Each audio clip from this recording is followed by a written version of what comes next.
Salut la compagnie, bienvenue au premier KF Comics. Alors pour ce premier numéro, on a voulu choisir la difficulté, c'est-à-dire qu'on va parler de Deadpool, un super personnage que j'adore personnellement. Alors je vous avais posé une question sur Facebook de ce que vous pensez de ce personnage. Alors j'ai eu plein de réponses, on m'a dit qu'il était déjanté, drôle, qui fait marrer. Mais après on a aussi des choses plus négatives, c'est-à-dire plutôt côté overdose, que ce personnage vous embête. Et on a un super commentaire de Fanny qui est caca. Merci Fanny, avec toi le respect est mort. Allez, jingle.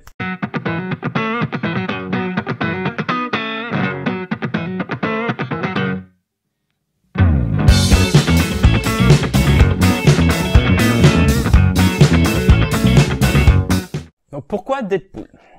Si je vous parle de Deadpool, c'est parce que c'est un personnage que j'aime beaucoup. C'est un personnage où je vais pas vous faire la présentation de Deadpool, on n'est pas là pour ça. Je vous invite à regarder la vidéo de Marvel qui est très bonne dans l'ensemble pour présenter le personnage. Néanmoins, c'est un personnage qui me tient à cœur. Ce qu'il faut savoir sur Deadpool, c'est qu'il est issu des années 90, créé par Rob Liefeld, le magicien du dessin, et Fabian Nicieza. Alors, sa particularité, c'est que c'est typiquement un produit de ces années-là. C'est un personnage badass, entre guillemets. C'est un mercenaire, donc il tranche à tout va. Il est drôle, mais il est un peu plus profond que ça. Et on y reviendra un peu plus tard. Mais le problème, c'est que Marvel l'a surexploité. Il lui a enlevé de sa substance. C'est-à-dire que maintenant, vous voyez dans plein de mini-séries où il tue à tout va, il réfléchit pas, il a plein de personnalités. Bref, franchement, il est débile quand il est comme ça. Mais bon, bref.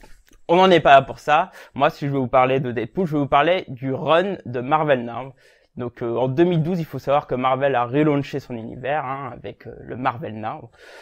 Et donc, pour cette série Deadpool, il décide d'embaucher deux nouveaux scénaristes au sein de Marvel, qui est Brian Posehn et Gerry Duggan, donc qui sont plutôt connus à cette époque-là pour des scénaristes qui travaillent dans l'univers de la télévision. Donc en tant que comique, etc., notamment pour Brian Posehn, que vous pouvez voir d'ailleurs dans The Big Bang Theory actuellement en tant qu'acteur. Bref, donc Deadpool, cette série-là, ce run en tout cas, qui est constitué de 45 numéros, plus quelques annuals et biannuals, c'est du Deadpool, faut toujours être un peu marketing, a été fait entre 2012 et 2015. Donc là où ils ont été très malins, ce duo d'auteurs, c'est qu'ils ont commencé par faire un premier arc typiquement market. J'entends par là que le premier arc de ce run, c'est Deadpool contre les présidents morts. Voilà, les présidents morts, c'est complètement débile.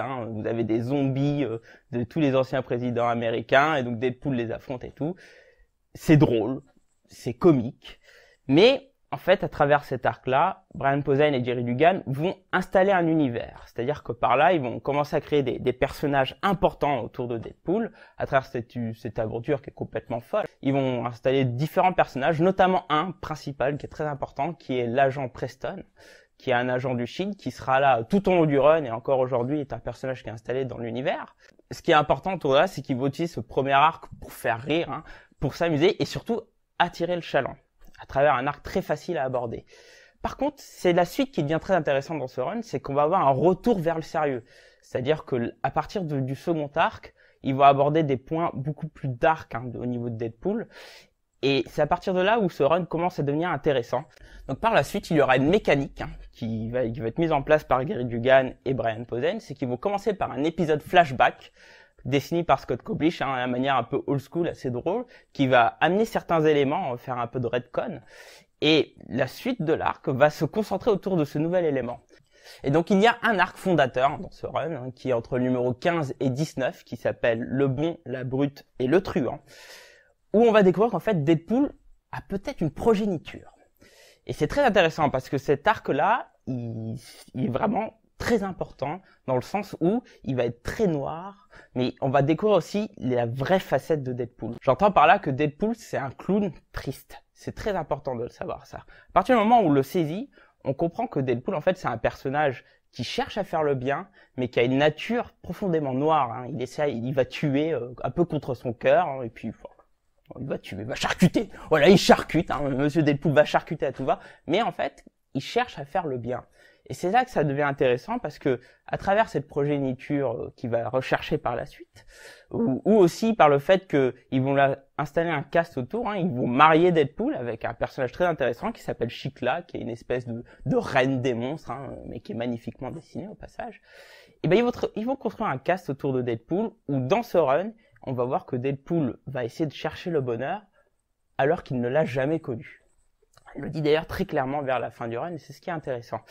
Et c'est là où ce run, il est très bon, c'est qu'on va voir tout le travail de ces auteurs-là à faire un Deadpool qui a une certaine tristesse, une certaine mélancolie. Et c'est très très bien écrit, vraiment. Brian Posehn et Gerry Duggan dans ce run-là font un super travail d'écriture sur le personnage qui va en fait revenir sur l'essence même de ce personnage-là. Et moi, c'est quelque chose que je recherche beaucoup dans ce type de lecture, notamment sur les grands runs et sur des grands personnages, enfin sur des personnages des univers partagés. D'ailleurs, sur ces 45 épisodes, il y a vraiment un travail d'installation pour ancrer ce Deadpool dans cette essence-là et faire revenir les bons points de Deadpool. D'ailleurs, il y a des choses assez anecdotiques. Dans le run précédent, faire Daniel Way que je déteste sur Deadpool, qui est tout ce que j'exècre sur ce type de personnage et sur ce type d'écriture. Vous allez voir que Deadpool, il a plein de voix, etc. et tout. Et Gerry Duggan et Brian Posehn vont revenir dessus et l'expliquer pourquoi il avait plusieurs voix et surtout le supprimer. Parce que ça, c'est insupportable à lire. Et plein d'autres choses comme ça où on va voir qu'en fait, ce Deadpool-là, il y a une recherche du bonheur. Il essaie de construire un univers et surtout de construire un univers qui va être bon pour lui, mais aussi pour ses partenaires. Et voilà, franchement, c'est magnifique. Il faut le lire, ce run. D'ailleurs, pour moi, le run de Deadpool sur le Marvel Now, c'est le deuxième meilleur run qu'il y a dans les Marvel Now après Jonathan Hickman et tout son travail sur les Avengers qui arrive à Secret Wars. Mais bon, ça, on en parlera peut-être un autre jour. Donc voilà, ce run de Brian Posehn et Gerry Duggan fait en 45 numéros et c'est 2-3 annuals qui traînent est vraiment excellent. Ils ont su saisir l'essence même du personnage. Alors évidemment, c'est toujours aussi drôle, enfin c'est drôle, mais c'est aussi profond, c'est parfois très sérieux. C'est très intéressant parce que justement ils ont su saisir à la fois l'aspect drôle et triste du personnage, d'où on revient à cette notion de clown triste. Et ça se tient vraiment sur tout le long de ces numéros. Donc je vous le conseille vraiment. Si vous voulez découvrir la série, pour la lire, vous pouvez la découvrir sous deux formats. Alors moi je l'ai lu personnellement en kiosque, qui est paru dans le Deadpool, il me semble que c'était la V2, qui est fini maintenant. Mais vous pouvez surtout, si vous n'avez pas encore commencé la série, la découvrir en librairie, dans le format hardcover, le format Marvel Now, le joli hardcover avec le dos blanc, qui est très joli. Je trouve que depuis Marvel Now, Panini a fait des sacrés progrès dans l'édition. Donc voilà, il me semble que ça sera en 8 tomes complètement. Le tome est à 15 €, donc vous pouvez y aller, c'est trouvable partout. Je vous mettrai les liens dans la description qui vont vers les éditions, vers comiccentury.com. Donc voilà, je vais m'arrêter ici, j'espère que ça vous a plu. N'hésitez pas à réagir à la chronique, me dire si ça vous a plu, me dire ce qui ne vous a pas plu. Notamment aussi si vous avez lu la série, on est là pour pouvoir débattre, donc n'hésitez pas à donner votre avis. Par la suite, je vais vous mettre deux propositions dans le commentaire sur deux séries. Votez pour celle qui vous plaira le plus et ça sera le prochain KF Comics quand je ferai une prochaine chronique. Ça sera à votre choix. Voilà, écoutez, n'hésitez pas à vous abonner, partager la vidéo, commenter et sur ce, n'oubliez pas, mangez du poulet. Lisez des comics et votre vie sera parfaite. Allez, salut tout le monde. Tchuss.